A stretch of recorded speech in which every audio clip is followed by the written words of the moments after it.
কেমন আছো তোমরা সবাই? তো এখন আমি করব একটু ফুলকপি একটা সবজি। এমনি তো এখন এবার যেহেতু শীত চলেই গেছে, প্রায় আর তো শীত নেই, বাঁধাকপি ফুলকপি খাওয়ার টেস্টও চলে যাবে।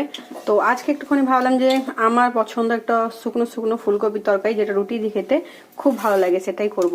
তো এখানে একটু মটরশুঁটিও ছাড়াচ্ছি, আমি ছড়িয়ে বসেছি গোটায়। আর এখানে নিয়ে নিয়েছি পেঁয়াজ, আর এখানে মশলা একটু করে নিয়েছি। তো দাঁড়াও আগে খুলে নিই।